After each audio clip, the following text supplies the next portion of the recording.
sit back in your seats, get something to eat, and watch this movie. Don't let the kiddies see it, because, well, we'll let you hear the beginning first.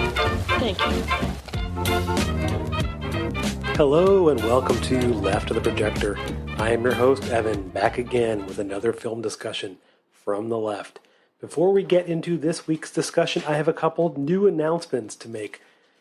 The first, I have launched a Ko-Fi site where you can subscribe to the podcast or make a donation to help cover the costs of the show. You can check it out at ko-fi.com/leftoftheprojector. As well, you can also follow the show on Instagram, TikTok, as well as YouTube at Left of the Projector Pod. I hope you enjoy this week's episode, and thanks for listening.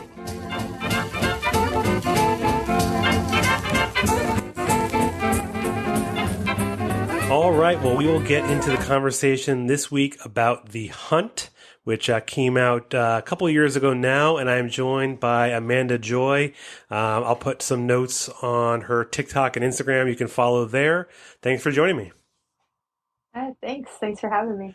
Of course, yeah. So this movie, you had mentioned it to me. I had heard of it before you mentioned it, but I hadn't had a chance to see it yet, and I was kind of blown away in lots of different ways by this movie. Just it was a very, I don't want to say strange is the wrong word, but just a surprising violence here and there, and just kind of surprising content. Had you seen this? When you saw this the first time, did you think of it in a, obviously the political aspect is kind of hard to miss, but I don't know how you kind of perceived it when you saw it. Yeah, the violence. I think that's like the first thing that I noticed, like how brutal the beginning is. It's like comically brutal. It reminds me of a lot of like the violence that you see in like that TV show, ridiculously violent. Yeah, like comical. I think that's like the best way to describe it. Yeah, it's definitely the very first scene which you're mentioning is they're on the plane, going to this hunt, and there's one of the people gets loose. When I say gets loose, I mean, and the people also kind of the way that they perceive them is just the people they're going to hunt gets loose, and they stab him in the neck, I think, with a pen. And then the eye, and it was like really gruesome, and it caught me completely off guard. I didn't expect it to be so violent. I mean, I guess I did expect it to be violent, but I guess right off the bat, you're just kind of blown away. And then one of the first things I noticed before we get into, I guess, a lot of the class aspects that I think play a lot in this movie, and this is one of the first things that I wrote in my notes, was the first person you're introduced to on the plane is the character Richard, who is one of people recognize him from Always Sunny in Philadelphia. But the flight attendant is kind of having like this whole conversation with him, and he's treating her like, most rich people treat working class people. And it's so immediately off the bat, I saw that they're painting this picture of, this elite group of people and rich people versus everyone else. Yeah. And definitely like, the way like his character develops in that short period of time where he's mentioning like a champagne, like this rare champagne. Yeah. And he's like spewing off like this historical fact about this German ship that like was found, and the champagne was $250,000 a bottle, blah, blah, blah, and was like talking to her is like, oh, you don't even know about that. Right. Such a piss on. Right. Like the disdain was just dripping from his words, and I think he's like, oh, you want some caviar, and he's like, oh, I don't need any I want this champagne, and it's which I think later the champagne bottle comes about right at the end of the movie. They drink the champagne, which I think is a good opening and ending, nice little bow on it. But there are a lot of, I think, components to this movie as it went through, and I kind of mentioned the class piece. But the way that I read some, interviews and articles about the director and the writers, and they definitely tried to paint it as if they weren't like making this political statement, but it's pretty impossible to believe that because it's super political in a way of, the rich liberal elite versus the, dumb conservative Trumper, which is relevant through the whole time. Suppose, conspiracy theorists, political, because it's like the focal point of like both, like all the character development is around their political ideology and the clashing of that. That's pretty funny. Really, the only two characters, I was saying this right before we started recording, is that the character Crystal, played by Betty Gilpin, and Hilary Swank, Athena, who you don't really see, like her face till later in the movie. There really aren't that many characters that last much of the movie where you see it. So it's really kind of them the whole time. And there's lots of these little bit parts of all the other 11 people who are, the hunted. And so you only get minimal character development from them. But I think you're right, is that they all have lines that display this kind of disdain for like the conservative gun owner, the conservative conspiracy theorist, and all that. Yeah, like a good portion of the characters die within the first, like, I don't know, 5 minutes. Sorry for anyone if that spoils. No, spoilers are accepted. Inevitable. Yeah. And just in that scene alone, where it's like, because actually they're in that beginning, you see, I don't know any of the characters' names, but you do see like a few people that you recognize from like other TV shows or musicians. And they have their role. You would think like, okay, this is obviously going to be some main character energy, and they die like in the most like ridiculous way. Landmines, spikes in the ground, gnarly stuff. Oh, but I do have to note that like besides like Hilary Swank and Betty Gilpin's characters that survive most of the film, there's of course the pig, yes, named Orwell, which is a very interesting thing that I would love to talk more about. Yeah, that's if you just as it's so funny is that the front the cover of the poster, a picture of the pig. And you were mentioning is in the very opening scene where they're involved in the hunting part. There's this shipping crate or whatever you want to call it, and they open it up thinking it's going to be like a landmine or something, and a pig comes out dressed in in clothing, and then they have all the weapons they're going to use. But you're right, the pig does play kind of an important role. You see it three or four times throughout the movie, and I think it's fine to talk about that aspect now. Because you said it's named Orwell after, of course, George Orwell, who wrote Animal Farm in 1984 and those kind of movies. So I think you were mentioning this to me before about that and kind of how that plays in. Yeah, that was something that was like pretty glaring to me. So throughout the movie, so we have like these liberal elites, but they're just, like, and that's an interesting thing too. I feel like they're more of just like capitalists, exactly, with like some like liberal leanings, just because that's how you make more money, being in that position. But they're straight up capitalists. But like kind of the marker of intelligence that they kind of like Hilary Swank's character holds against Crystal, played by Betty Gilpin, is, oh, you've never read Animal Farm. So that's like kind of like the marker of intelligence. Reading a book about talking animals, is like, obviously you aren't as good as me because I've read this like really cliche author and book, so I'm more intelligent. You read Animal Farm? Yes, ma'am, I did.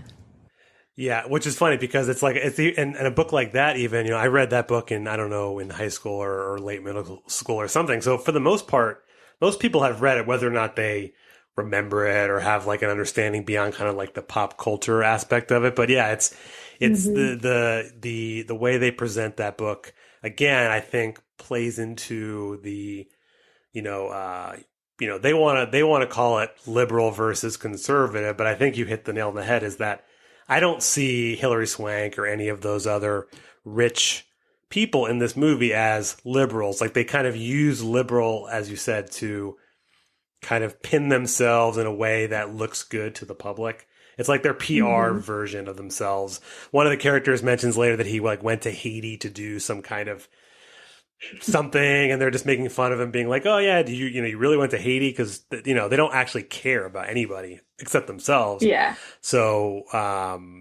it's kind of a funny aside to it, and what was I going to mention too? Yeah, I mean, they don't really talk about what they all do, for a living, except for Hilary Swank. She's the CEO of some big company. Which, Yeah, and her job is just to be rich because, they can afford this massive private plane they're on and, the whole thing. And they don't even really, I guess they're all just friends. Like, they're not related, right? It's just a bunch of rich assholes. yeah, they're probably just, Manhattan drinking, colleagues in some way. Yeah, it doesn't really have much backstory of like how they all came together. Um, which is interesting.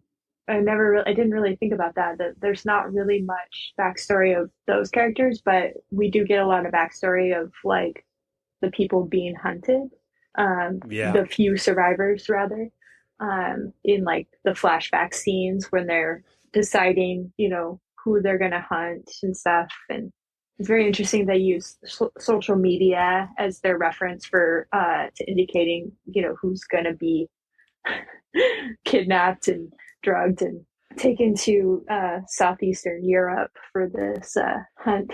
Yeah, I mean, one thing that just kind of occurred to me as far as why, they don't really give. I mean, I guess they kind of give a little backstory on Hilary Swank's character Athena, just because she's sort of like the main, role towards the end, kind of the climactic scene at the end. But I feel like you're meant to kind of view those people as just hollow, kind of just shells of people, because again, they're just in it for money and, and all that. Whereas the other characters are presumably all, they don't really say what they do as far as their jobs and everything, but presumably working class. I guess Betty Gilpin's character is works at a car rental shop.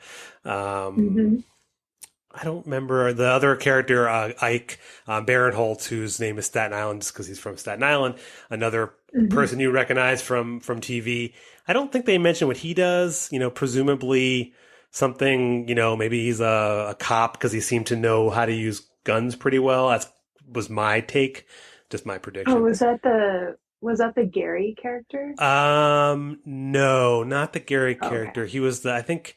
Only a few of them get past. I think the guy who played Don gets closer towards, surviving, and a few others, but it's all just very, yeah. Another thing is too, you don't really get names of even some of the other characters in the rich people. Like one guy is just named the doctor. I was going to mention that, I think, or at least in my little note page that I put, I think that the movie really leaned heavy into like that culture war, the same thing that is actually leaned into by politicians and, capital and all that, is because that's just kind of how everyone perceives everything. It's like this black and white binary of either you're pro this or against this, or you're a conspiracy theorist, or you believe in facts.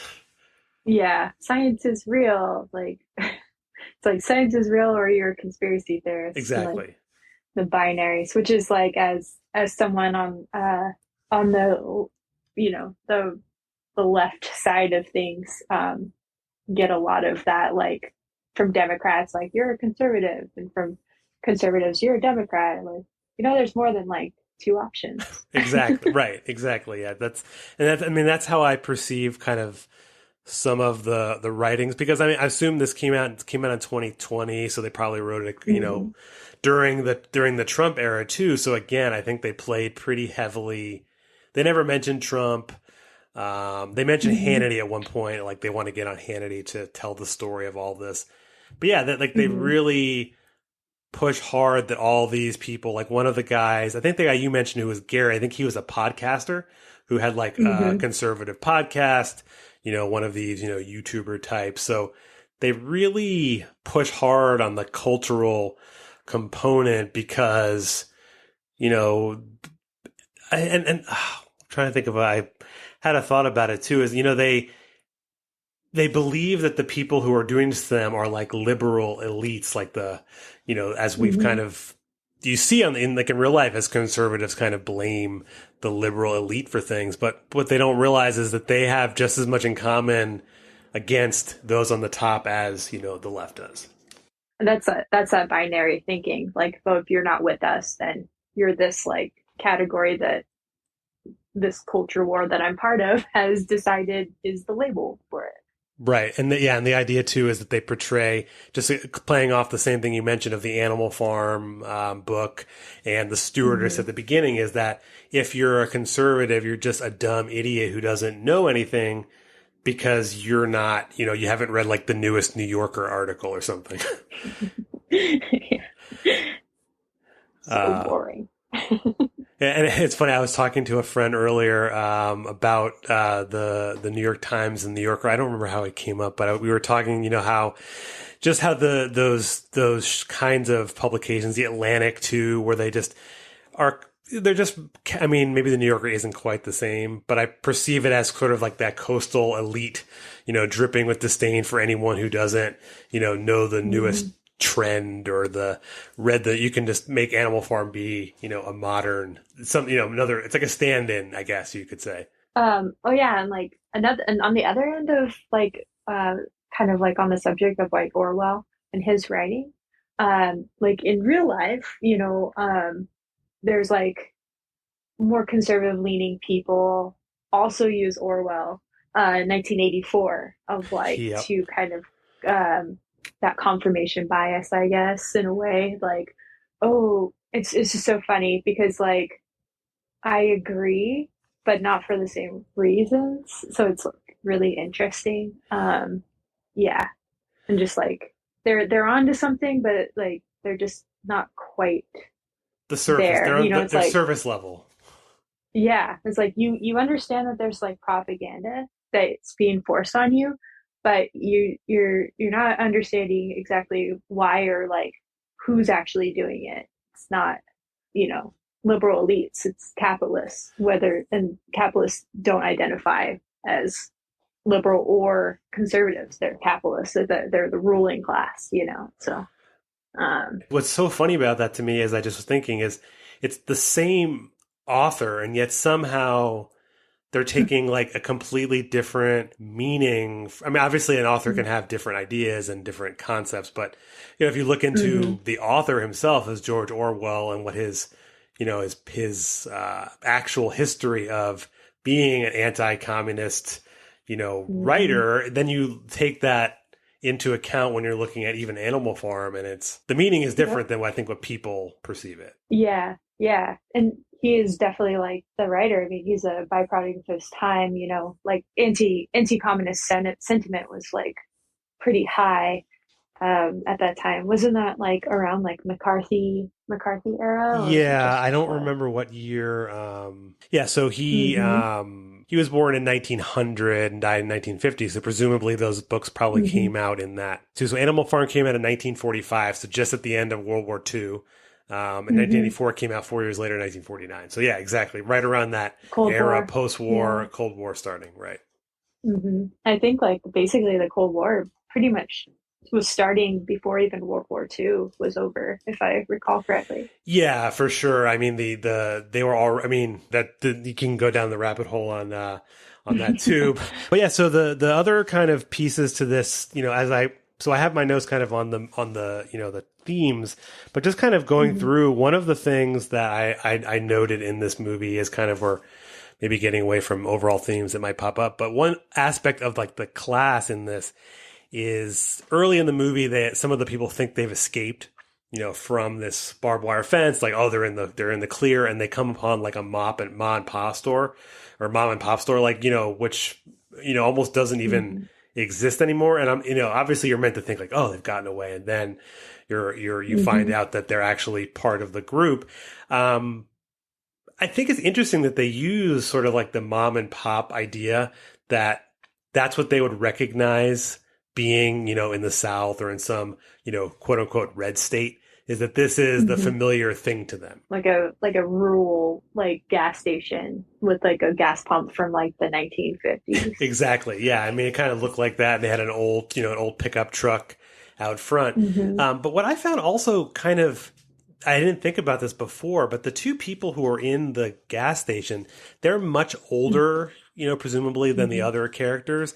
And it seemed like a very strange kind of couple, or, almost like maybe it was like the parents of one of these people. It kind of made the group seem very, I don't know. It was strange. And they also talked a lot about politics. They were arguing about, political correctness. If you can say the word black to refer to someone who's black, and climate change. It was like this very, again, like surface level ideas of what it would mean to be, liberal, but not really. I feel like those characters are kind of the exception, as far as like they're neoliberals, like the NPR listening, like older, like older Gen X, maybe younger boomer generation. Right, exactly. Somewhere like kind of in the middle there. But yeah, just the way that they were talking, about like the political correctness, and like it's just so funny. They're just like, oh, who said that you could, it's okay to call black people black? NPR. And like, well, who runs NPR? Who's mostly on NPR? Is like white people, and he's just like, oh, I can't, like, he says something like, oh, I can't stand white people, or something like, or I can't stand us, or something. And I'm like, I have had those conversations in my less like radicalized self, like 2 years ago, and sometimes I actually use this scene with these two as kind of like my reference of like, am I like, when I come across something, when I'm having a conversation with someone, or I see something in the news, I'm kind of like, I legitimately use this scene and their interaction as kind of like a guiding point. I'm like, am I looking at this as like my liberalism that I'm trying to deprogram, or am I like actually looking at this and forming an opinion around like dialectical materialism, or context, so it's kind of funny seeing. Yeah, no, that's a good way to look at it, because it is a hard, I was telling, again, was having a conversation with my same friend about the New York Times, and I was mentioning how when I used to commute to work a number of years ago, I would listen to NPR on my drive there and NPR on my drive home. And I would, be driving around and have my NPR on then, for multiple hours per day. And I didn't think much of it. And then you kind of look at kind of what NPR is. I don't want to go on an NPR rant here. It's not, the worst, there are far worse things, I suppose. Yeah. But at the same time, it makes it very innocuous, kind of the way it's presented. So I think that's what makes some of that kind of thing easy to not realize you're kind of talking about it that way. Like the way you were saying is you're talking about it in this very liberal perception, because that's just how it's presented. And you're also meant to believe it's like unbiased. That's kind of like how NPR is labeled. Like it's the middle. It's not left. It's not right. This is just the facts kind of thing. Yeah. Yeah. Also in that scene, actually, you go on. I think I need to collect my thought on that. Yeah. I mean, I guess I'm kind of like sort of going through and kind of thinking of some of the things that popped up. So I also wrote in there that they were talking kind of about like the elite kind of thing. The next kind of scene after that is when we get the guy Don, who's actually not quite yet. So Betty Gilpin's character is Crystal, is running away, and they end up getting on a train with, I think, the guy Gary you mentioned, who's like the conspiracy theorist podcaster. And they get on this train and they find a bunch of other like refugees.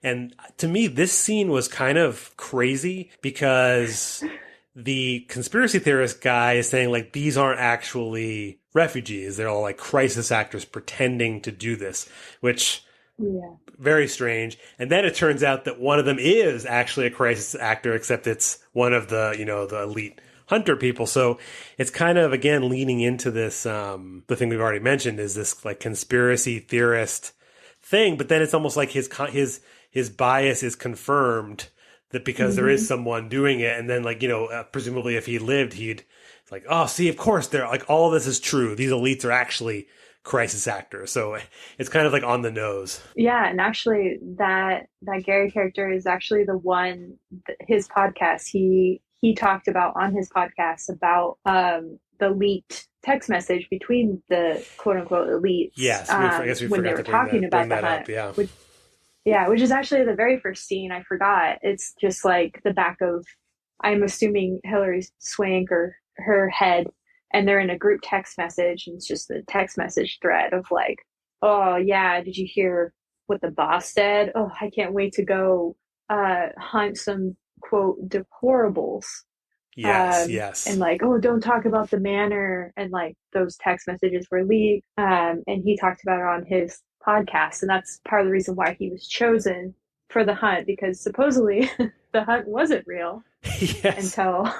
until the right wingers made it real, according to the elites. You know, like, which is something we'll probably talk about towards the end. Yeah. But yeah, he's a very specific character, because he's the one that was, you know, capable of bringing it all down. And you know, it's like hard to not like kind of sympathize with him a little bit, because obviously he's been right about things, and Right. that's the thing of like looking at things as an actual leftist, is like we aren't like bound up with the binary of like, oh, they're conservative, so you know, like everything is wrong and evil. You know, we're like, oh, what is he saying? Oh, okay. It's like, what is this basis? Like, it's just more, we investigate a little bit more, and according to in the film, he was right. Exactly. Yeah. More than once. Exactly. And so, right. I mean, so, and, I was going to mention, because you were talking about, you're talking about the text message. Yeah. So that's, that was the first thing in my notes that I forgot to mention. The first word I wrote down was deplorables, because that's kind of, wasn't that what Hillary Clinton called Trump supporters? Like a bucket of, or basket of deplorables or something, which was a very obvious nod to that.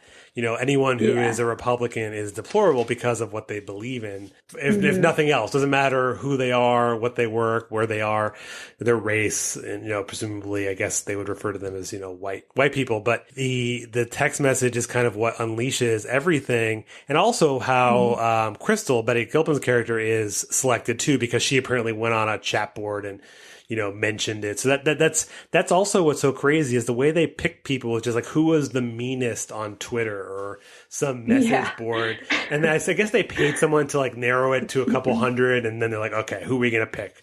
Oh my gosh. And it's just such a, I don't know how I would describe that, you know, scene that comes later where we learn how they're picking them, but it's very much people's like their feelings are hurt because someone, you know, didn't, you know, kiss their ass and make them, you know, like, oh, you're the head of some important corporation. We should bow our head to you for all your you know, quote unquote sacrifice. Okay, this is Gary for USA. He's got a podcast called The Confederate Files. He's a Peace Corps 8.5.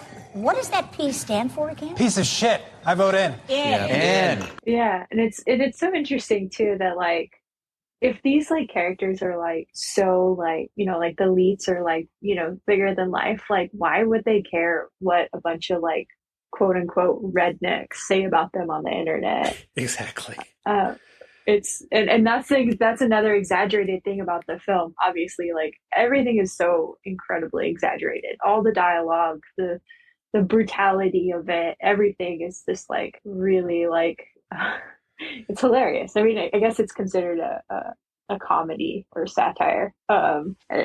If it wasn't like so bloody and brutal in some parts, it would I don't know, it would be like a more of a lighthearted comedy. Yeah, so it's funny.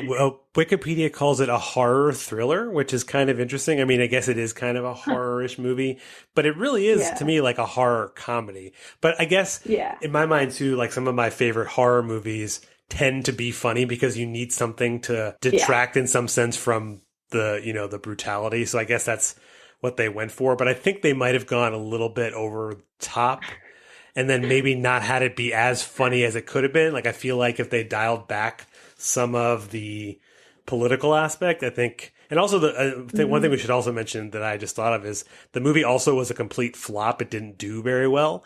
Like test audiences and people were just kind of taken aback by it, which kind of surprises me. I'm not saying it should have been like a blockbuster, but I feel like it could have done better. I don't know why that is. Maybe a lot of people got their feelings hurt, you know? Yeah. I mean, right. Because if you're more on the liberal side, you'd be like, oh, they're making fun of, we're not like that. We're not killing people, and then the Republicans would hate it too. And I think it got panned a bunch on conservative talk radio too. But yeah, so I guess going back to some of the we're kind of a couple of the characters are now have kind of escaped to the point where they're now in this refugee camp, and eventually they get free from some diplomatic type person who of course has to be not a real person. They figure out that it's not a real person who's saving them. But I thought that it was interesting in that too, is that the character Don, who's played by Wayne Duvall, I think I've seen him in a bunch of random things here and there, is that he is presumably a vet, because I think his hat says, I guess he probably would have been old enough to be a Vietnam vet.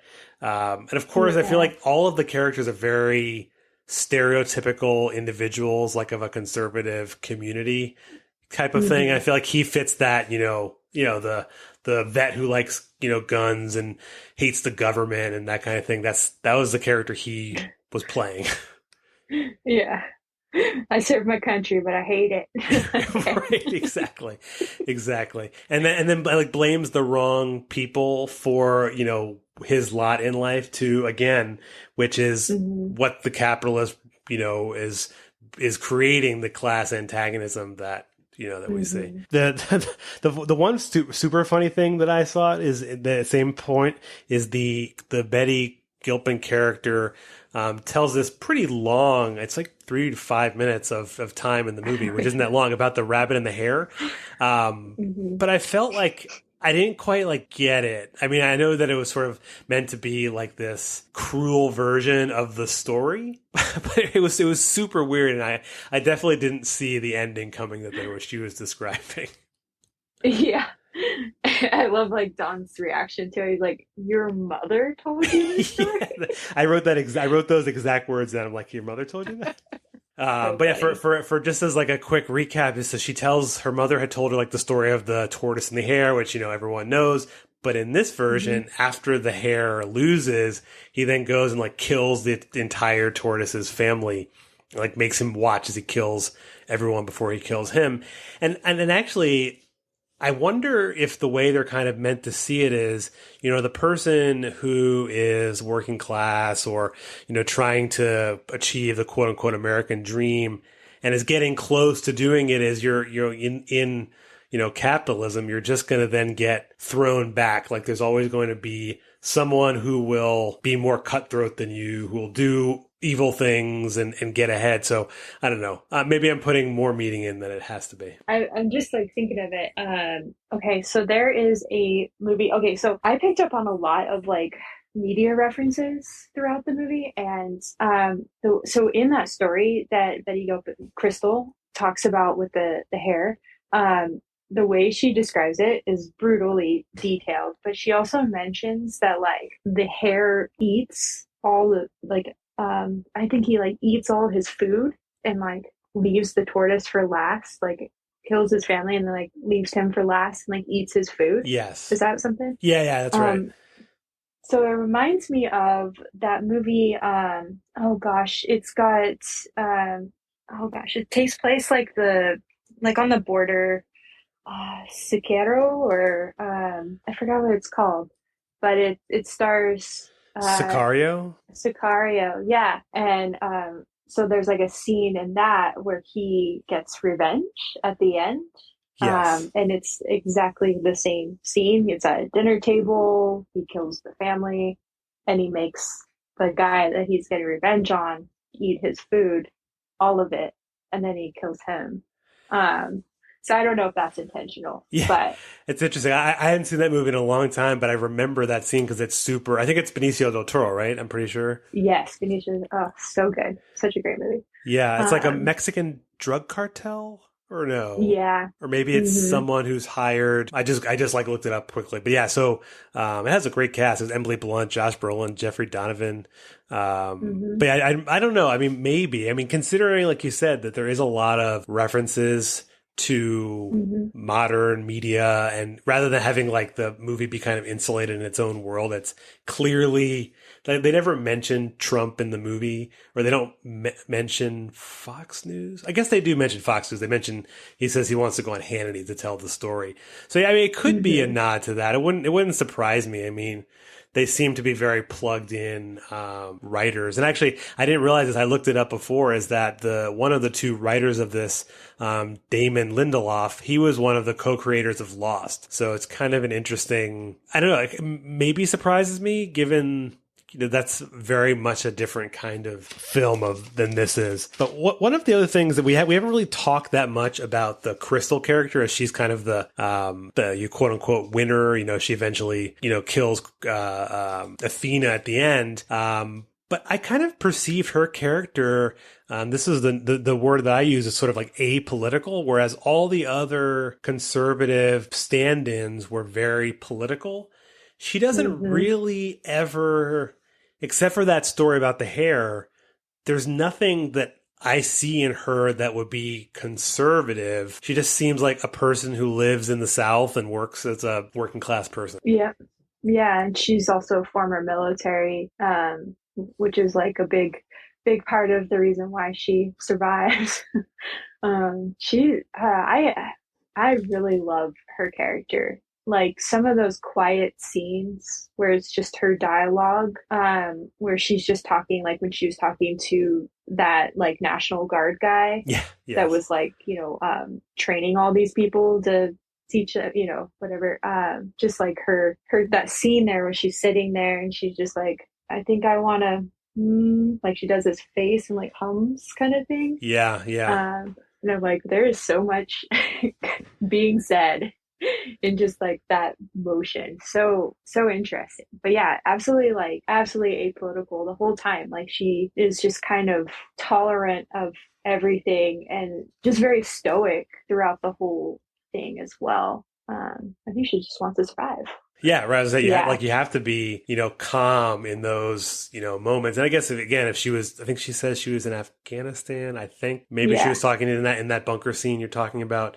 So she has, training, obviously weapons training, and, is a better, in, one-on-one combat too. Obviously, if she takes down this older, vet as well.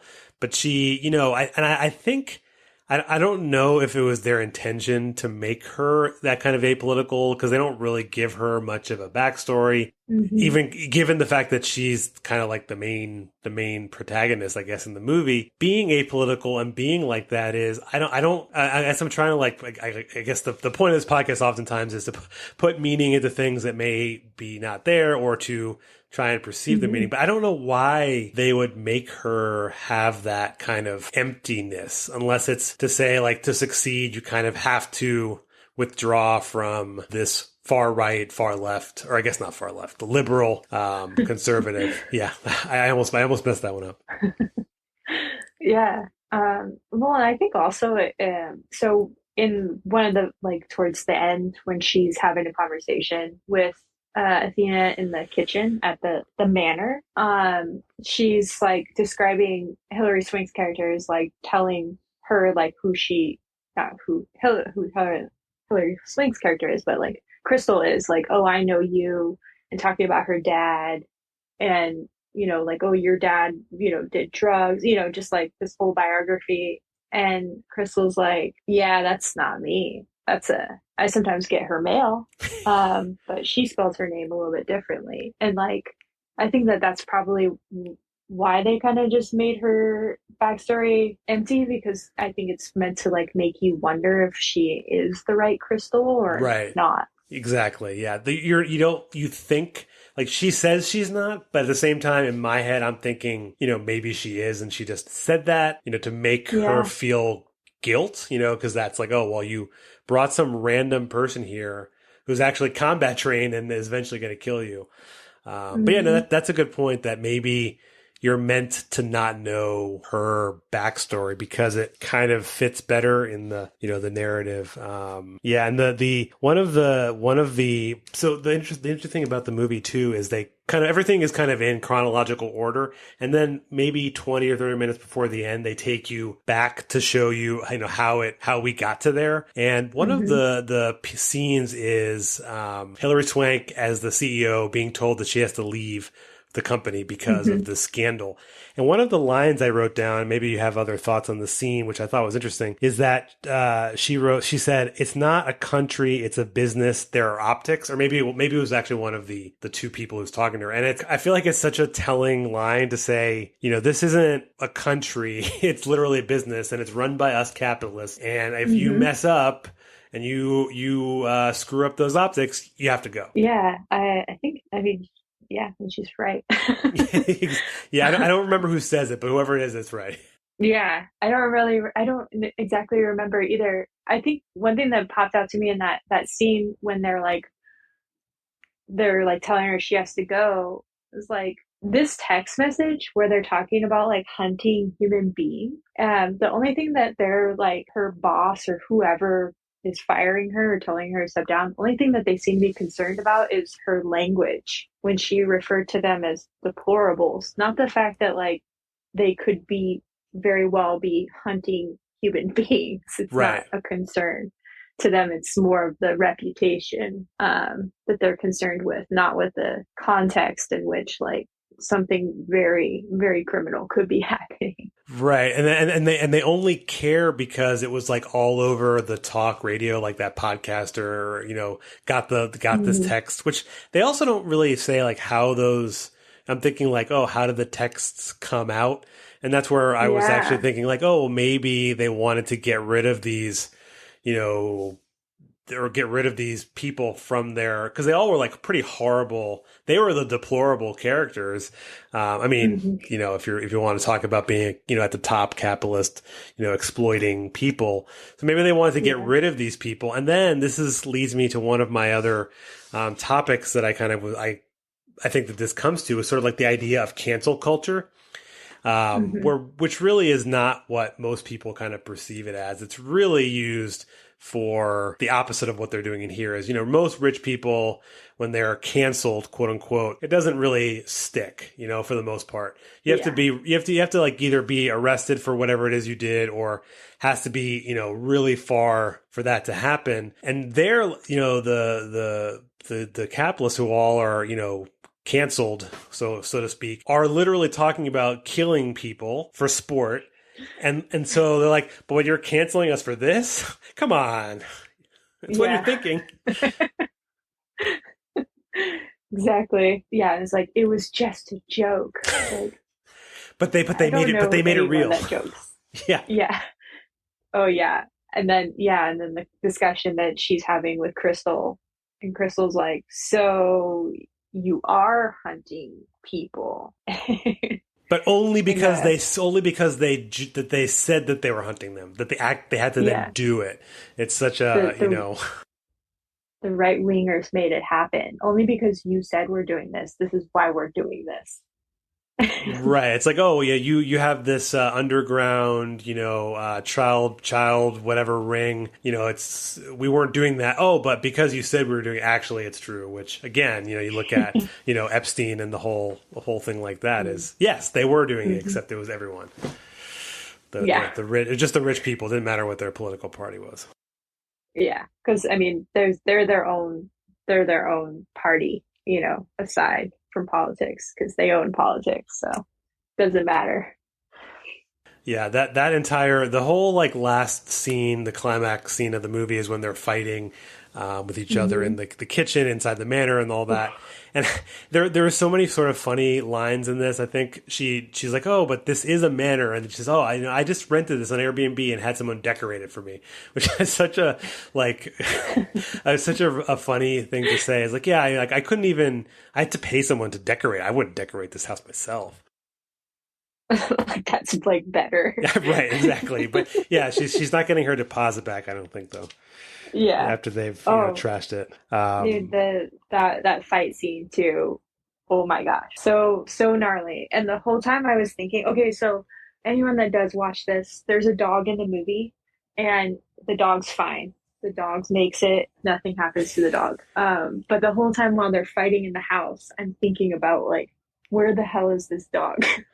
They are shooting each other and like throwing each other through the glass. I hope the dog's okay. Yeah, and like how the dog. I think when they first see the dog, he's just sitting on like a fancy pillow. Presumably that the designer had picked out for this dog. Wait, doesn't she? Does she take the dog at the end onto the plane? Yeah, she takes the dog with her. Yeah, on the plane. But a couple of the things in that last scene that I think were notable to me, other than just kind of the brutality of the fight scene, is when she's lecturing. Athena's lecturing Crystal about her father being a meth head and her mother being a meth head and all the thing. Whether or not any of that's true, is the line that I wrote down was, "You fail, we pay." So it's like the idea that because you keep failing at, in her mind is just like failing at life. Like you couldn't get rich. So now we, the elite, have to pay for your, she's, I guess she could be saying welfare or Medicaid, whatever it is. It's like a stand-in for, the idea that the rich are paying the way of the poor people because they couldn't work hard, which is. Yeah, because they didn't win the hereditary lottery. And that's so interesting too, because that's also like a conservative talking point, like, oh, freeloaders, blah, blah, blah. Like, we are just like the most propagandized like group of people in the world that we like are convinced that like helping people is inherently evil or something. Yeah. Or just like bad. Exactly. There was, and I was mentioning the New Yorker and New York Times and the Atlantic. It actually just reminded me of the thing that actually I think that sparked this conversation was the Atlantic ran an op-ed that said that we can't have lower insulin prices because it would be bad because then everyone would be cured of or have insulin. And then they wouldn't be able to have technological developments of new insulins because everyone would be fine. Like that's the kind of thinking that's like someone actually thought that was like a smart thing to say. Yeah. The quiet parts out loud have been like quite a bit the last like couple years, more than I've ever noticed in my whole adult life. But no, that's exactly it. Like a patient cured is a customer lost or something like that. Yeah. Right. Yeah. So. Yeah, I think there was some other. Yeah. Oh, sorry. Oh no, go ahead. Oh, I was going to say, I think there was like a famous Bloomberg headline is I think that China or Cuba or I can't remember what it was, one of the two had some like cancer cure, and they're like, oh, but at what cost? Like was my favorite like meme of like at what cost? Like, oh, they're going to cure cancer? That's the cost. They don't have cancer anymore. Yeah. But the idea that like the capitalist class there needs to be that divide, otherwise their veneer of is gone. And like you said, they have to they're very mask off now with these pieces, and I don't know why that is. Like they just decided we're just gonna stop like using metaphors and joking about it, and they're just gonna say it. I don't know is it they just don't like the divide is so great and things are deteriorating at such a rapid pace. I guess they don't care anymore. Yeah, I mean, what are people gonna do? Well, we know what we can do. But it's a matter of cooperation. But that divide, that culture, we have a culture war. Like, and I think that this movie, tying it back to the movie, I feel like the movie is a bit exaggerated, but it also like encapsulates like a lot of like, especially the last few years, like 2016 to now, like even like how binary people have become with how they navigate the world and how they interact with each other. Obviously not everyone's like that, but for the like general population, it is like pretty binary in ideology and a political affiliation. Yeah, it's very much like, sports teams. Like I root for this team, so I don't like that team. And there's no idea of there being like another team. There's a third team we could all root for, or, four other teams that could collectively be bigger than this other group, which again is such a, from social media and Instagram. I don't really use Twitter anymore, but when I would, I think there more than any place, it's this. I don't know why Twitter is such a different animal, but you always would get this. I feel like that kind of ideology stuck out more than any other place for some reason, and like literally, I feel like it's gotten worse again because of the 2016 Trump, and not just what he did as president, but I think the lead up to it, and also what the Democrats did to counter it, all that. So that's a whole nother can of worms. Yeah. There's a couple of things I want to mention about about the movie itself, about like where it took place. Yeah. I thought it was pretty interesting, like in the movie you're thinking you're kind of convinced, like just for like a few minutes really, that you're in Arkansas, and that's like how the gas station is set up to like look like this, like whatever place in Arkansas. There's also a conversation in the convenience store where she's like buying cigarettes, and that's kind of like how she comes on to figures out like that these old folks in this little convenience store are the enemy, are with these quote unquote elites. And she buys cigarettes and they give her change, and then she's like, "What state are we in?" And they act like all silly, like, "Oh, what? People usually know where they're at, blah blah." And they're like, "We're in Arkansas." And then she's like, "Yeah, cigarettes are $7 in Arkansas." And then she like, "You effed up," and like, oh, I love the way she says that, by the way. Like, I wish I could. I will probably like do that impersonation later. But and then she's like, "You effed up, and now you're found out because cigarettes are $7 and you gave me the wrong change." But we come to find out that this place is actually located in southeastern Europe, Croatia particularly. And I think there's a lot of like, especially as leftists, like if you are of, a socialist, or, have like a broader understanding of USSR and the Soviet Union, the Soviet Union or whatever, but like a lot of talk centers around like Eastern Europe, like, oh, communism was so bad. Ask anybody in Eastern Europe. And I think that the placement of it being in Eastern Europe and this like really horrible thing happening in Eastern Europe, and like the sky being really dark, and you just get this like mood that it's like really dark and dreary. And also the Orwell reference, which, 1984 is like very anti-communist. And the refugee aspect too, I think also. Mm-hmm. Yeah. And I think that that's also intentional to kind of like feed into that like kind of, I guess, stereotype, or just like assumption that people have about Eastern Europe. Like, like never mind the fact that like people everywhere are not a monolith. Everyone has different experiences.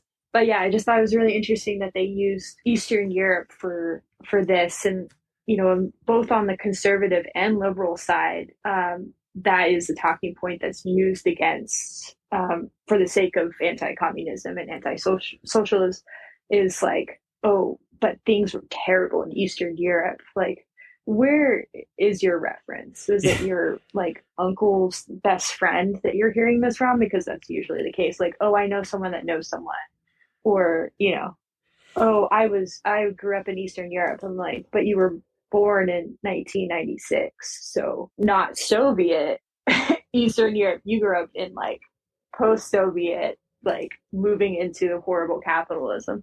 So I thought that was really interesting. I might be reading a little bit too much into it. I'm always looking for like the propaganda of things. Yeah, no, I mean, that's the kind of, that's what we're doing here.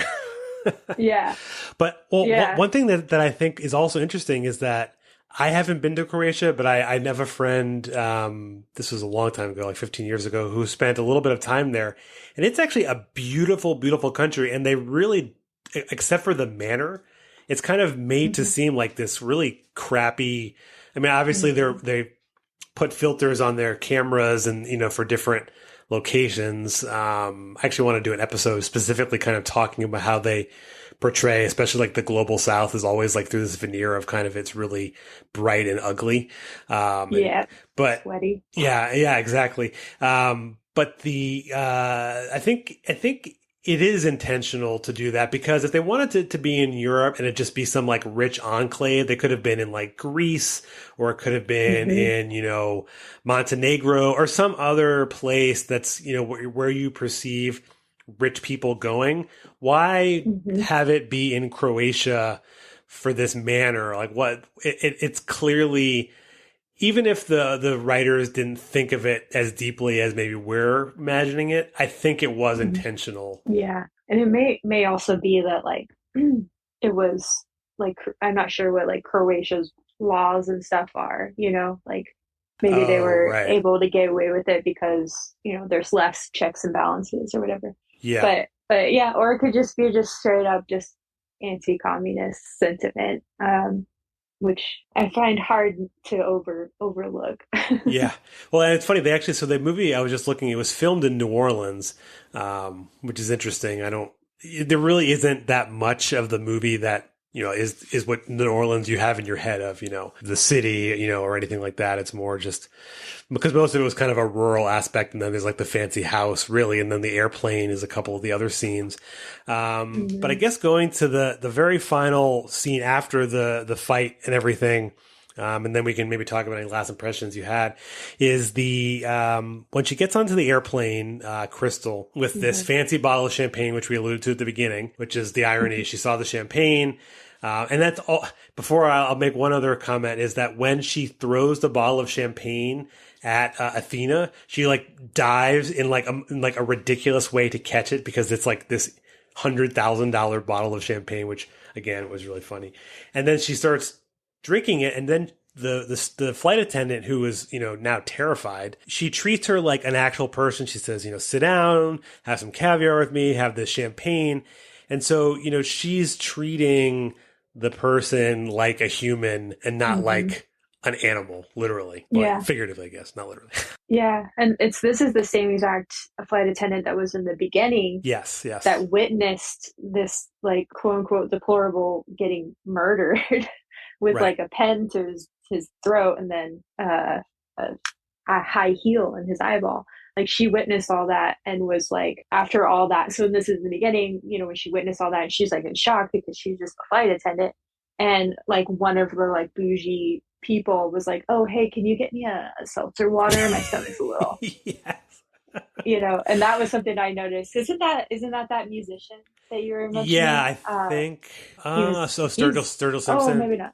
No, I don't think it was. I think it was one of. Gosh, he was one of the hunted people. Yeah, he was one of the hunted. But yeah, so I don't remember that character, because there's a few people on the airplane that they kind of like, because they don't really show you. You don't know how many of these sort of like rich people there are. But yeah, you're right though. Like they're treating her like, you know, the help that they perceive her as, and then later she's treating her like a person to go home. And so that, you know, that's the end. And she takes a sip of the champagne, and the stewardess asked her, you know, how is it? And I think she just says like, it's fucking amazing, because she's drinking this, you know, like literally drinking something that's worth more than anything she's ever touched or held in her, you know, life. This fancy $250,000 champagne, which again, I think is also a marker of how rich they are. Like, you know, they have this fancy plane, but they could charter it, you know, but having that kind of champagne as like a symbol of just drinking, she's drinking their wealth at the end, I think is like a nice little metaphor.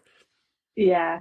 And like takes the purebred dog, like an Afghan something or another. I'm not sure what kind of dog, but it's probably $100,000 dog.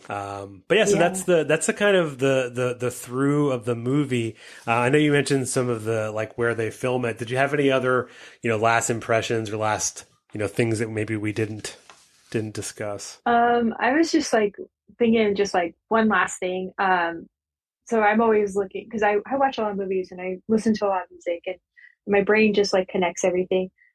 This plot also reminded me of like, I think it came out in the 80s, of a Jean-Claude Van Damme movie called Hard Target, where these like rich people are hunting homeless people.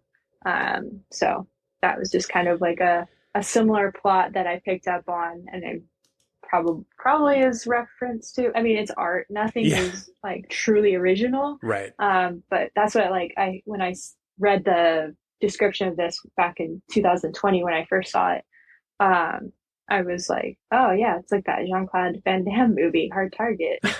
I haven't seen that one, but so I just Googled it, and oddly enough, that movie takes place in New Orleans. Oh my goodness. I mean, obviously, you know, wow, the location of it versus where they filmed it is maybe a Yeah. stretch, but I think I was just briefly looking at and it does, it has like definitely very similar vibes. It says that Jean-Claude Van Damme is like an out of work Cajun U.S. Marine Corps force reconnaissance veteran. The longest name ever. So it's like, and so he's hired to find, someone. And, but yeah, I mean, like you said, movies are all going to have that derivative aspect to it. But yeah, so I hadn't seen this movie, but one of the episodes I want to do at some point is, I don't want to really do this like a Jean-Claude Van Damme movie, but like this, like kind of like his arc, and also what's the actor who played Rambo? It's like Sylvester Stallone, like kind of like those like 80s action movies that just kind of have all like a similar vibe, especially 80s like Cold War-esque type of content. But that's a whole nother thing for another episode. But yeah, so I don't know. So I don't think I had any other last notes about it that I was gonna mention. I think we kind of covered most of the movie. Yeah, but for anyone out there who hasn't seen it, it's you can stream it for free with ads online, and it's definitely worth checking out. It's especially if you're squeamish to violence, maybe not, just because some of the scenes are a little gory, but kind of to the point where it's almost comical in its satirical nature. But yeah, it's a good film to check out. But yeah, Amanda, definitely thank you for joining me today to talk about this movie. It's been great. Yeah, thank you. Yeah, I'm glad you got to see this movie. It's so funny.